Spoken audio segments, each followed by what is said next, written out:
अब बचे कुछ सारे वैल्यूज ऊपर लिख लेंगे। 9 इंटू 1.6 अपॉन 6.627 अपॉन 9.1, बाकी सारे इधर लिख दो। 10 to the power of minus 19, 10 to the power of minus 19, 10 to the power of plus 9 into 10 to the power of minus 19 into 10 to the power of minus 19।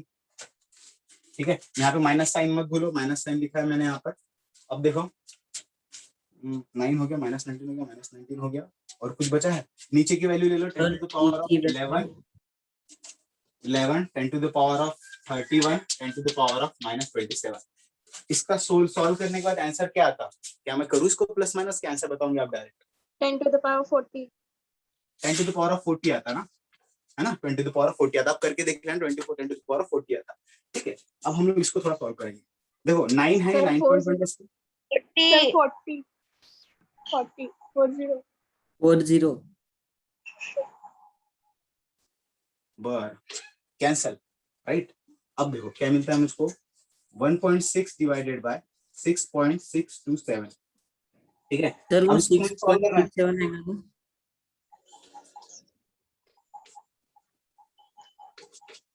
ठीक है, 6.6 ही करूंगा मैं, देखा। अब इसको मैं किस तरह से लिखता हूँ, देखो into 10 to the power of 40, 16 into 10 to the power of minus 1 into 10 to the power of 40, minus sign नहीं बोलना, माइनस साइन है ऑलरेडी, डिवाइड बाय 6.67। इसको अगर डिवाइड करो तो क्या आंसर आता है? 2.3 समथिंग आंसर आता है ना। 16 डिवाइडेड बाय 6.67 आंसर आता 2.3 into 10 to the power of minus plus 39। ठीक है, आंसर है मेरा minus of 2.3 into 10 to the power of 39। ठीक है, आपका भी यही आंसर आया, 0.23 into 10 to the power of 40 आया होगा आपका। Yes sir. Yes sir. Yes sir. अब यहाँ देखो, ठीक है, इतना हो गया। अगर जिसका नहीं हो गया, जिसका नहीं हुआ होगा वो स्क्रीनशॉट ले सकता है। ठीक है, अब हम थोड़ा आगे बात करते हैं।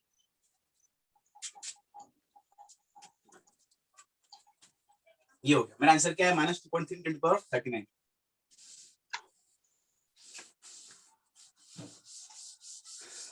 देखो मेरा F E divided by F G का आंसर आया minus of 2.3 into 10 to the power of 39। अब मेरे को बताओ F E will be minus of 2.3 into 10 to the power of 39 into F ji.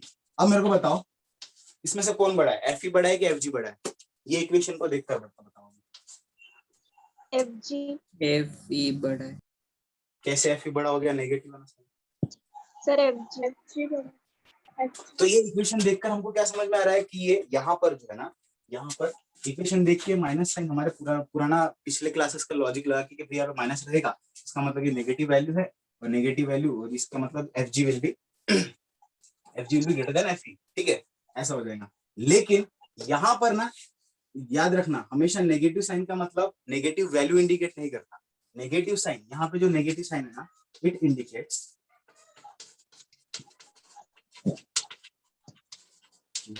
that it is an attractive force। ठीक है, attractive force मतलब यहाँ का जो नेगेटिव साइन है, यहाँ का जो नेगेटिव साइन आया है, वो हमको ये बताता है जो इलेक्ट्रोस्टैटिक फोर्स लग रहा है वो हमारा रिपल्सिव है या अट्रैक्टिव। यहाँ पे नेगेटिव साइन है, इसका मतलब ये क्या है? वो फोर्स अट्रैक्टिव है। और सही भी बात है, अगर मैं एक इलेक्ट्रॉन और प्रोटॉन को पास में रखता हूँ तो दोनों के बीच में अट्रैक्शन होगा, रिपल्शन होगा? रिपल्शन होगा, अट्रैक्शन होगा। इसका मतलब वो उसके डायरेक्शन भी बता रहा है, डायरेक्शन इनवर्ट रहेगा, मतलब वो अट्रैक्ट हो रहा है। अब वो डायरेक्शन स्पेसिफाई करने के लिए ये वाला साइन आया, ये वाला साइन आया। अब इसका मतलब अगर मुझको फोर्स बताना है, अगर मुझको किसी के बारे में या फिर फोर्स के बारे में बताना है, तो मुझे डायरेक्शन भी बताना पड़ता है। ध्यान में आ रहा है? अगर मुझे फोर्स बताना है, फॉर एग्जांपल मैं बता रहा हूँ 30 न्यूटन, तो 30 न्यूटन कहाँ, किस डायरेक्शन में? हॉरिजॉन्टल डायरेक्शन, वर्टिकल डायरेक्शन में। 30 न्यूटन किस एंगल पे? 30 डिग्री एंगल पे, 40 डिग्री एंगल पर। ऐसा डायरेक्शन मुझको बताना पड़ता है। ठीक है, यहाँ पर इस फोर्स का डायरेक्शन क्या बोल रहा है, या फिर फोर्स का नेचर क्या बता रहा है? अट्रैक्टिव। उसके लिए ये वाला साइन आया। हाँ, अब ये वाला साइन आया। ठीक है, ये तो फाइनल आंसर है, लेकिन हमको कंपैरिजन करना है ना, कंपैरिजन हमेशा मैग्नीट्यूड्स में होता है। जैसे फॉर एग्जांपल गीता की एज और ईयर की एज, दोनों की मैंने एज लिखा, क्या एज हमारी नेगेटिव में आती है? क्या एज हमारी वैल्यू नेगेटिव में आती है? No sir. No, negative sir. एज कभी नहीं आती, राइट? उसको कहते हैं मैग्नीट्यूड, सिर्फ वैल्यू, उस चीज की वैल्यू, ठीक है, जो वैल्यू आती है उसको बोलते हैं मैग्नीट्यूड। तो हमको कंपैरिजन करना होगा तो मैग्नीट्यूड के टर्म्स में लिखना पड़ता है। तो हम लोग अब क्या करेंगे, मैग्नीट्यूड लिखेंगे इसका, ठीक है। और किसी भी चीज का अगर मैग्नीट्यूड लिखना है तो एक लाइन, दो लाइन, ऐसे दो लाइन बनाने का, और जिस चीज का मैग्नीट्यूड लिख रहे हैं उसको उसके अंदर लिख देने का, ठीक है, उसको उसके अंदर लिख देने का। समझो अगर मुझको मैग्नीट्यूड लिखना है तो magnitude of FE will be 2.3 into 10 to the power of 39 times of magnitude of Fg. Now this is the correct explanation that Fe will be greater than Fg. ठीक है, in terms of magnitude. अब सवाल खड़ा होता है, चलो मतलब आपने यहां तक सॉल्व किया, उसके बाद बताओ नेगेटिव साइन क्या इंडिकेट करता है कि it is a attractive force, it is a attractive force, इस वजह से ये नेगेटिव साइन आया, ठीक है। उसके बाद फिर बताना in terms of magnitude, in terms of magnitude अगर लिखना है तो इस तरह पॉजिटिव साइन है। मैग्नीट्यूड सर क्या होता है अगर पता है? साइन पॉजिटिव रहेगी तो रिपल्सिव फोर्स होगा। रिपल्सिव फोर्स, रिपल्सिव फोर्स, ये सिर्फ इलेक्ट्रोस्टैटिक के लिए ही बोल रहे हैं हम लोग, ठीक है, इलेक्ट्रोस्टैटिक फोर्स के बारे में ही बोल रहे हैं, रिपल्सिव पॉजिटिव। सर फिर मैग्नीट्यूड में दिखेंगे तो नेगेटिव साइन आएंगे क्या? नहीं आएगा मैग्नीट्यूड। देखो मैं तुमको बताता हूँ, सबसे पहले क्या आपको वेक्टर वेक्टर के बारे में नॉलेज है? वेक्टर, यस और नो? Yes. पर अभी जो क्लासेस चल रही है उसमें वेक्टर वेक्टर वर्ड सुनने में आया होगा, vector vector vector. Yes. Okay okay, देखो देखो, अगर मुझको मुझको किसी चीज की तुमको इन्फॉर्मेशन देनी है, ठीक है, किसी चीज की मुझे तुमको इन्फॉर्मेशन देनी है ना, तो इन्फॉर्मेशन देने के लिए ना मुझको डायरेक्शन भी बतानी पड़ती है। फॉर एग्जांपल यहाँ पर अगर मैं तुमको बताता हूँ इलेक्ट्रोस्टैटिक फोर्स है और उसकी वैल्यू जो है 2.10⁹ समथिंग ये वाली वैल्यू है, ठीक है, लेकिन मुझको, मैंने आपको क्या बताया, मैग्नीट्यूड बताया, मतलब ये वैल्यू बताई, ठीक है, ये वैल्यू के साथ साथ मुझे आपको ये भी बताना पड़ेगा कि वो वाला फोर्स अट्रैक्टिव है या रिपल्सिव। ये मैग्नीट्यूड के साथ साथ मुझे ये भी बताना पड़ेगा कि ये वाला फोर्स अट्रैक्टिव फोर्स है, रिपल्सिव फोर्स है। मतलब मैग्नीट्यूड के साथ साथ मुझे डायरेक्शन भी बताना पड़ता है, यस और नो? मैग्नीट्यूड तो बताया बताया, साथ ही साथ मुझे डायरेक्शन भी बताना पड़ता है। और जिस क्वांटिटी को मैग्नीट्यूड के साथ साथ डायरेक्शन भी बताना पड़ता है ताकि उस क्वांटिटी की 100% इंफॉर्मेशन सामने वाले तक पहुंचे, है ना, जिस क्वांटिटी का मैग्नीट्यूड भी बताना पड़ता है, डायरेक्शन भी बताना पड़ता है, उस क्वांटिटी को हम लोग कहते हैं वेक्टर, वेक्टर, ठीक है। And force is a vector, force में वेक्टर, फोर्स को हम लोग वेक्टर कहते हैं, ठीक है, फोर्स इज अ वेक्टर। क्योंकि देखो समझो यहाँ पे कोई ब्लॉक रखा हुआ है, फॉर एग्जांपल यहाँ पे कोई ब्लॉक रखा हुआ है, इस ब्लॉक को अगर मैं डिस्प्लेस करना, मतलब एक प्लेस से दूसरी जगह भेजना चाहता हूँ, तो मुझको फोर्स अप्लाई करना पड़ेगा, लेकिन फोर्स का भी मुझको डायरेक्शन बताना पड़ेगा। फॉर एग्जांपल अगर मैंने फोर्स इस डायरेक्शन में लगाया, 50 न्यूटन फोर्स इस डायरेक्शन में लगाया, तो मुझको तो मेरा ऑब्जेक्ट यहाँ जाएगा। फॉर एग्जांपल मैंने फोर्स इस डायरेक्शन में लगाया तो मेरा ऑब्जेक्ट नीचे जा सकता है ना, फोर्स कहीं और लगाया तो ऑब्जेक्ट कहीं और जाएगा। मतलब मुझको अगर फोर्स बताना है तो फोर्स के साथ में मुझको वो फोर्स किस डायरेक्शन में एक्ट हो रहा है ये बताना पड़ता है। इसलिए हमको नया टर्म इजाद करना पड़ा हमारे कैलकुलेशन इजी बनाने के लिए, उसे हम लोग कहते हैं वेक्टर, वेक्टर। अब ये माइनस साइन यहाँ पे आ गया, ये कैलकुलेशन में गड़बड़ करेगा, इसलिए हम अब इस फोर्स को वेक्टर फॉर्म में लिखेंगे। कौन से फॉर्म में लिखेंगे? वेक्टर फॉर्म में। वेक्टर फॉर्म में कैसे लिखते हैं पहले वो देख लेते हैं। चलो इसका स्क्रीनशॉट ले लो, वेक्टर फॉर्म बताता हूँ मैं, फिर आगे बढ़ेंगे। हमारे पास टाइम कितना बचा है? बहुत है। आई होप आपने स्क्रीनशॉट इसका ले लिया होगा। चलो वेक्टर फॉर्म बताता हूँ। तो मेरी जो वैल्यू थी, मेरे पास क्या आया, एक माइनस साइन आया जो कि मेरे को डायरेक्शन बताता है, और यहाँ पर एक वैल्यू आई जो कि मेरे को मैग्नीट्यूड बताती है, ठीक है, और जिसके पास डायरेक्शन भी रहता है मैग्नीट्यूड भी रहती है, हम उसको बोलते हैं वेक्टर। तो वेक्टर, तो अब देखो इसके वेक्टर फॉर्म कैसे लिखते हैं, एफ ई का वेक्टर फॉर्म कैसे लिखते हैं, देखो के Q1 Q2 अपॉन डिस्टेंस का स्क्वायर इनटू, ये जो माइनस साइन है ना, माइनस साइन, उसकी जगह पे एक वेरिएबल आता है, जैसे यहाँ पे डिस्टेंस है ना, वैसे डिस्टेंस का कैप, मतलब ये हमको डायरेक्शन बताता है। यहाँ पे माइनस साइन था ना, माइनस साइन क्या इंडिकेट कर रहा था कि भाई कुछ तो भी डायरेक्शन है, कुछ ना कुछ उसका नेचर, वो नेचर हमको ये एक्स्ट्रा कैप वाली चीज बताती है, इसको हम लोग बोलते हैं यूनिट, ठीक है। This is the vector form. अब ये क्या हो गया, दिस इज द मैग्नीट्यूड, ठीक है, magnitude. Most of the time हमको वैल्यू निकालने के लिए क्या होता है, हम लोग क्या करते हैं, मैग्नीट्यूड लेते हैं, डायरेक्ट ये वाला फॉर्मूला लेते हैं कि Q1 Q2 upon D square F, मतलब मैंने डायरेक्शन नहीं बताया वो रिपल्सिव है या अट्रैक्टिव है, ठीक है। हम ये वाला फॉर्मूला लेते हैं और इस फॉर्मूले के अंदर अब जब मैं चार्ज की वैल्यू डालूंगा, तो चार्ज की वैल्यू के टाइम पर अब मैं यहाँ पर माइनस साइन वाले, मतलब इलेक्ट्रॉन रहेगा तो उसको भी प्लस प्लस ही डालूंगा, प्रोटॉन रहेगा उसको भी प्लस ही डालूंगा, मतलब मैं सिर्फ मैग्नीट्यूड डालूंगा, इसके अंदर सिर्फ चार्ज का मैग्नीट्यूड डालूंगा 1.6 × 10⁻⁻19, इसके अंदर भी सिर्फ चार्ज का मैग्नीट्यूड डालूंगा, क्योंकि जो डायरेक्शन वाला काम था ये ऑलरेडी इसने लेके बैठ चुका है, ठीक है। अब इसका आंसर समझो मेरा आता है, तो आंसर कैसे समझो, इसका आंसर मेरा आया Fp is equals to 2.3 × 10⁻⁻, कितना आया था, 39 39 ऑफ Fg, ठीक है। ये मेरा आंसर आया, ये मैंने सिर्फ मैग्नीट्यूड लिखा हुआ है। अब मुझको डायरेक्शन बताना है तो मुझको एक इंफॉर्मेशन यहाँ पे लिखनी ही पड़ेगी, that it is a repulsive force, sorry attractive force, is a attractive, it is an attractive force, ठीक है। तो ये था कॉन्सेप्ट वेक्टर का। वेक्टर हम लोग यूनिट डायमेंशन सीखने के बाद सीखेंगे, पर थोड़ा सा आपको वर्ड पता होना चाहिए, ठीक है। अब आपको समझ में आया वेक्टर क्या होता है। चलो मैं आपको पूछता हूँ, ये वेक्टर है या स्केलर है, आप मुझको बताओ, ठीक है। अगर मुझको किसी को डायरेक्शन बताना है, किसी को, मतलब मुझको अगर यहाँ से, चला मैंने खुद बता दिया, अगर मुझको यहाँ से किसी को नागपुर भेजना है, तो क्या मुझे सिर्फ मैग्नीट्यूड बताकर काम आएगा कि मुझको डायरेक्शन भी बताना पड़ेगा? डायरेक्शन भी डायरेक्शन भी मैंने नागपुर भेजने के लिए उसको क्या बोला, क्या बोला, भाई 120 किलोमीटर जा इस डायरेक्शन में, तो ये मेरा वेक्टर होगा।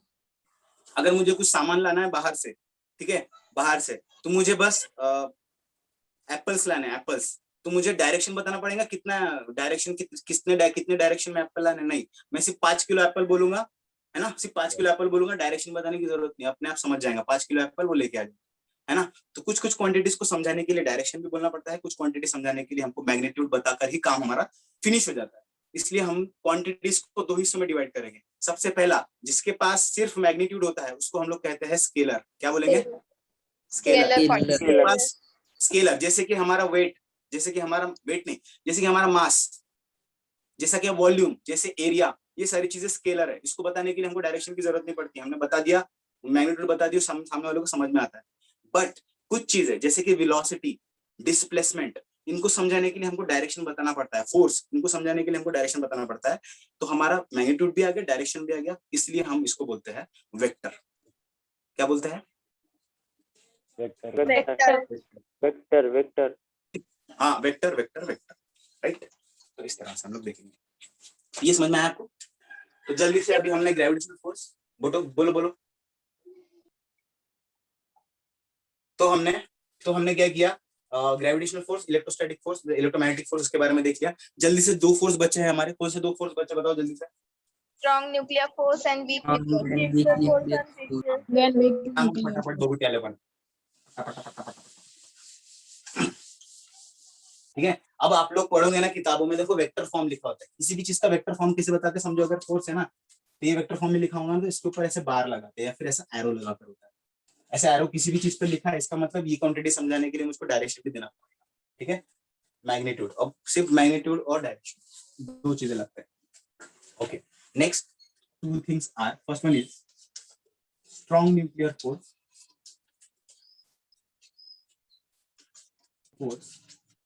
and second one weak nuclear force। Strong nuclear force, weak nuclear force, ये नाम से ही समझ में आता है कि भाई इसमें से कोई भी एक चीज स्ट्रॉन्ग है, कोई भी चीज वीक है, ठीक है। ये स्ट्रॉन्ग है, ये स्ट्रॉन्ग क्यों है, देखो न्यूक्लियस जो होता है, न्यूक्लियस पता है ना आपको, न्यूक्लियस के अंदर होते हैं प्रोटॉन और न्यूट्रॉन। बाहर रहते, बाहर न्यूट्रॉन रहते हैं, है ना। न्यूट्रॉन को किस साइन से डिनोट करते हैं, N प्रोटॉन और न्यूट्रॉन, मतलब न्यूक्लियस के अंदर का फोर्स है, ये न्यूक्लियस के अंदर का फोर्स है बिटवीन प्रोटॉन एंड न्यूट्रॉन, इनके बीच का फोर्स। अब ये बहुत स्ट्रांग होता है, बट इसका रेंज बहुत कम होता है। रेंज देख लो, रेंज 10⁻⁻15 मीटर तक होता है। मतलब कितना कम है, सोच लो, इमेजिन करो। इसको कहते हैं 1 फर्मी। देयरफॉर 1 फर्मी अगर किसी ने बोला फर्मी फर्मी फर्मी, तो दिमाग में फट से 10⁻15 मीटर आना चाहिए। This is all about nuclear, strong nuclear force. अब ये सबसे ज्यादा स्ट्रॉन्ग होता है, जितने भी फोर्सेस है ना, सबसे ज्यादा फोर्स स्ट्रॉन्ग न्यूक्लियर फोर्स ही होता है। ठीक है ये। अब नेक्स्ट हम लोग बात करेंगे वीक न्यूक्लियर फोर्स के बारे में। वीक न्यूक्लियर फोर्स क्यों है, क्या होता है? एटम जो होता है ना, एटम, ठीक है, एटम, उसका डीके स्टार्ट होता है। डीके होना क्या, डीके का मतलब क्या होता है? किसी चीज का डीके हो गया, क्या मतलब क्या हो गया? डीके होना मतलब Decompose. डिकम्पोज होना, सड़ना। डिकम्पोज होना। होता है जो एटम, एटम का क्या होता है, डीके होने लग जाता है। डीके होते वक्त जो फोर्सेस होते हैं सब पार्टिकल्स में, उस फोर्स या उस फोर्स को हम लोग कहते हैं वीक न्यूक्लियर फोर्स, है ना। डिकम्पोज हो रहा है, वो वीक है, इसलिए हम लोग उसको वीक न्यूक्लियर फोर्स बोलते हैं। इसको अलग कैटेगरी में डालने की जरूरत इसलिए पड़ी क्योंकि इसके भी अलग अलग इफेक्ट होते हैं। ये इफेक्ट हमको पढ़ना पड़ता है, इसलिए इसको अलग कैटेगरी में डाला। ये वीक न्यूक्लियर फोर्स में डाला इसको। न्यूक्लियर फोर्स ये जो कि वीक है जब डीके होता है तब। ठीक है, ये भी सब एटॉमिक पार्टिकल्स में ही पाया जाता है। ठीक है, तो इतना आप ये करो। हम लोग क्या करेंगे, चारों को कंपेयर करेंगे, सबसे ज्यादा फोर्स किसका है, सबसे कम फोर्स किसका है, वो लिस्ट आउट कर लेंगे जल्दी से। चलो इसका स्क्रीनशॉट बनाओ जल्दी जल्दी, टाइम खत्म होता है। Sir, range. इसका रेंज भी 10⁻⁻15 में होता है फर्मी में। -15 -10 एमस्ट्रॉन्ग। और एक चीज बताता हूँ, 1 एमस्ट्रॉन्ग, एंगस्ट्रॉम,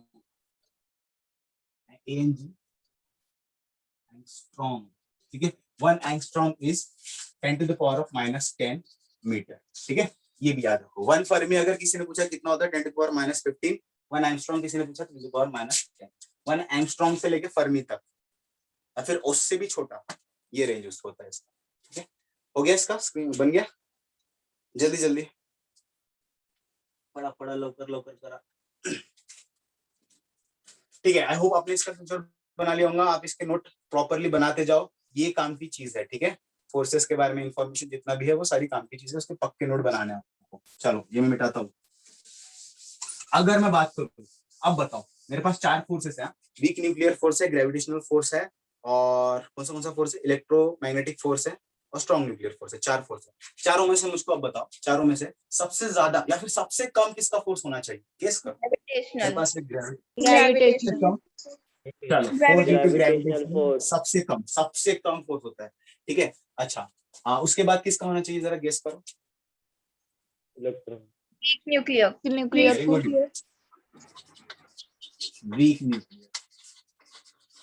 ठीक है, वीक न्यूक्लियर फोर्स। ठीक है, उससे ज्यादा किसका होना चाहिए फिर? Electromagnetic. Electromagnetic हाँ, लास्ट में Nuclear. nuclear force. Nuclear force. Strong nuclear. Nuclear, strong nuclear force. वाह, सबसे ज्यादा स्ट्रॉन्ग, और ये रेंज आपको, ये बातें दिमाग में रखो। ठीक है, बना लो स्क्रीनशॉट। तो कल हमारे पास टाइम, ठीक है, 10 मिनट। तो थोड़ा हम लोग आज ग्रेविटेशन के बारे में बात करेंगे, है ना। मेरे कुछ सवाल है आपसे, अब मुझे जरा क्लियर करके दो। ठीक है, ग्रेविटेशन के बारे में हम लोग बात करेंगे। 4-5 क्वेश्चन है, जरा मैं लिस्ट आउट कर लूं। ये आप, आई होप आपने स्क्रीनशॉट बना लिया होगा, नहीं बना तो जल्दी से बनाओ। ठीक है, अच्छा, ग्रेविटेशनल फोर्स। अगर मैं ग्रेविटेशनल फोर्स के बारे में बात करूं, तो सबसे पहले मेरा सवाल है, why it is a nuclear, why it is a universal force. ठीक है, सेकंड मेरा सवाल ये है, ग्रेविटेशनल फोर्स यूनिवर्सल क्यों है, सबसे पहला ये सवाल। सेकंड सवाल है, डज डिफरेंट प्लैनेट्स ना, या फिर प्लैनेट्स अदर देन अर्थ, ठीक है, planets other than Earth have gravity, क्या दूसरे प्लेनेट में ग्रेविटी होती है। थर्ड है does is there any gravity in space, क्या स्पेस में ग्रेविटी होती है। फोर्थ है why planets does not fall inside sun। चलो हमारे पास कम टाइम है, ये सारे क्वेश्चंस और एक ले लो।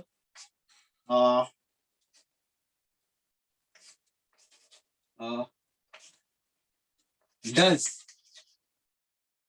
zero gravity is present। ठीक है, मैंने फ्रेम किया जो मेरे मन में है। अब बताओ मैं one by one.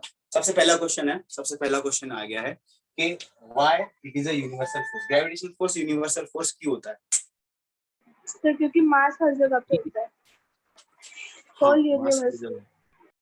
Whole universe में मास होता है इसलिए। अच्छा, और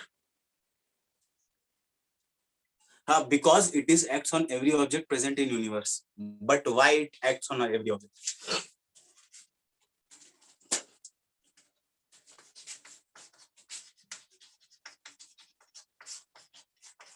सबसे पहले वाले का आंसर ये है, why it is a universal force, because the have a particular mass, it have। अच्छा ठीक है, मतलब देखो ये फॉर्मूला देखो, न्यूटन ने हमको बताया या फिर जो भी साइंटिस्ट लोगों ने हमको बताया कि जो फोर्स होता है डिपेंड करता है मासेस पे। ठीक है, मतलब जिसके पास मास रहेगा उसके पास ये वाला फोर्स होने वाला है ना। फॉर एग्जांपल अगर न्यूट्रॉन का देखें, न्यूट्रॉन में भी फोर्स है, वो वाला ग्रेविटेशनल फोर्स। बड़े बड़े प्लैनेट्स में देखें तो प्लैनेट्स में भी वाला फोर्स है। क्यों? क्योंकि उनके अंदर मास है, इसलिए वाला फोर्स। अच्छा, तो क्या मुझ में ग्रेविटेशनल फोर्स है? यस और नो? क्या आप लोगों में ग्रेविटेशनल फोर्स? तो फिर हम लोग एक दूसरे को अट्रैक्ट क्यों नहीं होते फिर? अगर हम दोनों में ग्रेविटेशनल फोर्स हमेशा अट्रैक्टिव फोर्स होता है, याद है। हाँ, अभी इसके पहले हमने देखा, उसके पहले ही देखा कि उसकी वैल्यू कितनी आ रही थी, 10 to the power of Fe was 10 to the power of 40 आ रही थी। Fg मतलब Fg कितना होता है, 10 to the power of -40 of Fe। मतलब 0 पॉइंट से मैं 40 0 लगाऊंगा तो कहीं जाके मुझको वैल्यू मिलेगी, उतना न्यूटन। तो इतना फोर्स होने के बावजूद भी हम लोगों में नहीं आती। ये है यूनिवर्सल फोर्स का रीजन। बताओ, प्लैनेट्स में ग्रेविटी होती है क्या फिर? Yes. Yes. Yes. क्यों होती है, मास होता है। हाँ, मास होता है। मास होता है। मास होता है। अच्छा, सर मास क्यों होता है और मास। कितनी? तो ऐसा कोई प्लैनेट है जिसकी अर्थ के बराबर की ग्रेविटी है? मार्स पे अर्थ के बराबर की ग्रेविटी। अच्छा, और कोई?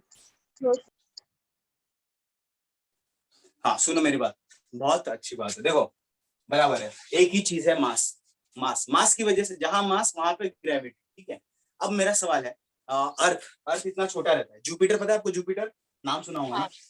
Yes. Jupiter Yes, king of planet, सबसे बड़ा, ये इतना बड़ा होता है जुपिटर।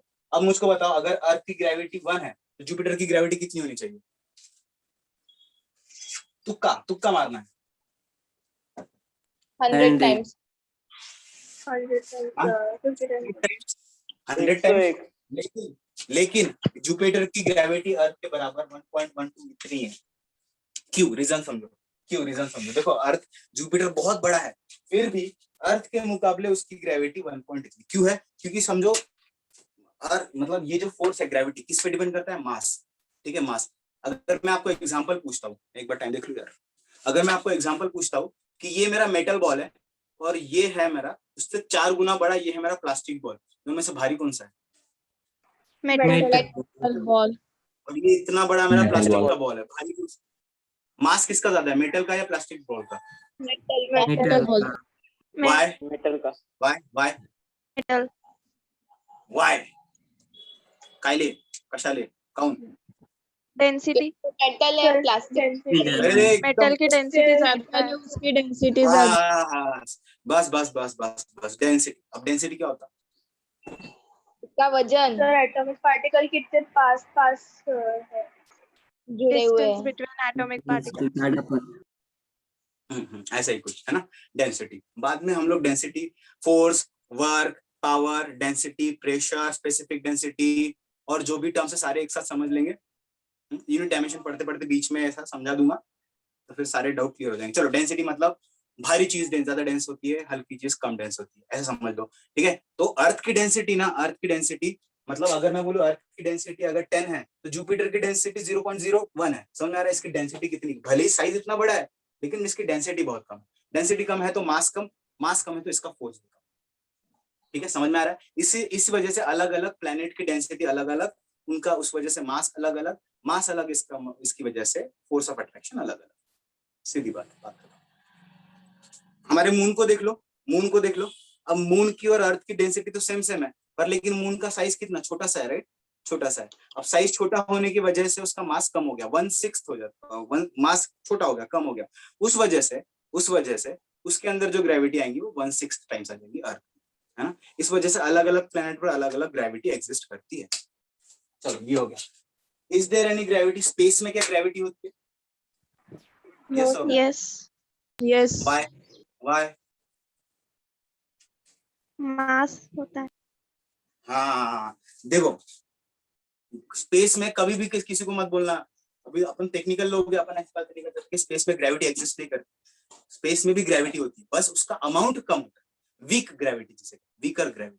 ठीक है, समझ में आ रहा है? क्योंकि हर जगह मासेस है, मैं भी एक मास हूँ, बहुत दूर रखा हुआ कोई तो मास है, हम दोनों के बीच में ग्रेविटी है, ग्रेविटेशनल फोर्स है, लेकिन बहुत कम है। Very good. अब मैं आपको बोलता हूँ, क्या जीरो ग्रेविटी, ये कोई कॉन्सेप्ट आपको पता है? जीरो ग्रेविटी क्या होता है? Yes, sir. जीरो ग्रेविटी, अगर कोई जीरो ग्रेविटी बोलता है, it is a myth. Zero gravity नाम की कोई चीज नहीं होती, जीरो ग्रेविटी होती ही नहीं, है ना? जीरो ग्रेविटी, हर जगह ग्रेविटी है, इसलिए तो हम उसको यूनिवर्सल फोर्स बोलते हैं। तो जीरो ग्रेविटी कोई एग्जिस्ट नहीं। Last, why planet does not fall inside the sun? अब सन रखा हुआ है, उसके Because of अराउंड their orbit. Centripetal And gravitational force. Centripetal force. है। They Because they revolve are moving around too the sun fast. in Revolve their around the specific sun. orbit. अब मैं आपको पूछता हूँ कि रिवॉल्व क्यों करते तुम? Why they are revolving? Centripetal force की वजह से। और Sun की सेंटीमीटर फोर्स क्यों gravity. लग रहा है? देखो मेरी बात सुनो, Gravity. मेरी बात तो सुनो, मेरी बात तो सुनो। समझो ये मेरा सन है, ये मेरा अर्थ है, ठीक है? हाँ, ये प्लेनेट है, ये सन, और ये दूसरा प्लेनेट। अब ये समझो मैग्नेट है, पट से खींच लेंगे उसको, दोनों के बीच में अट्रैक्टिव फोर्स है, लेकिन घूम क्यों रहा है? Gravitational. Due to sun's gravity. Sun's gravity की वजह से तो खींच लेंगे उसको। पूछो Orbit. ऑर्बिट। अब मैं तुमको बता दूं, मेरे बहन का मैंने दुपट्टा छोड़ के लाया, मैं तुमको बता, देखो स्पेस होता है ना, ये बातें देखो, ये बातें आपको आगे जाके क्यूरियोसिटी, मतलब आपको डाउट आ सकता है। देखो ये स्पेस है, ये ना मेरे बहन का दुपट्टा चोर के लाया, ठीक है? ये देखो ये देखो, ये हमारा स्पेस है, राइट? स्पेस है, तो स्पेस ऐसा सीधा नहीं है। स्पेस ना एक्चुअली में देखा जाए तो इस तरह से बेंडेड है। देखो इस तरह से दिख रहा है आपको? Can you see? इमेजिन कर सकते हो? स्पेस जो है ना हमारा ऐसा बेंडेड है। अब ऐसा इमेजिन करो, एक ऐसी कटोरी है, इसके अंदर मैंने समझो एक बॉल फेंका, तो इसके अराउंड गोल गोल घूमेगा ना, गोल गोल घूमेगा। वो ट्रिमेंडस अमाउंट से मैंने फेंका है, समझो ट्रिमेंडस अमाउंट से फेंका है। अब वो क्या होता है, घमेला लो कोई भी, उसके अंदर चेंडू डालो, यू नो व्हाट चेंडू इज? Ball, right? बॉल डालो, ऐसे से घुमाओ, तो बॉल जो होता है ना बाहर भागने की कोशिश करता है, है ना?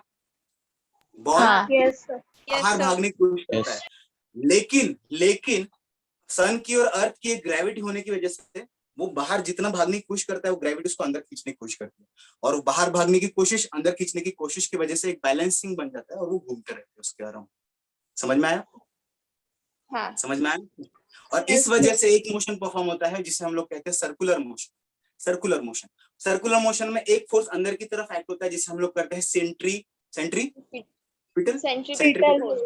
centripetal force, and that centripetal force is provided by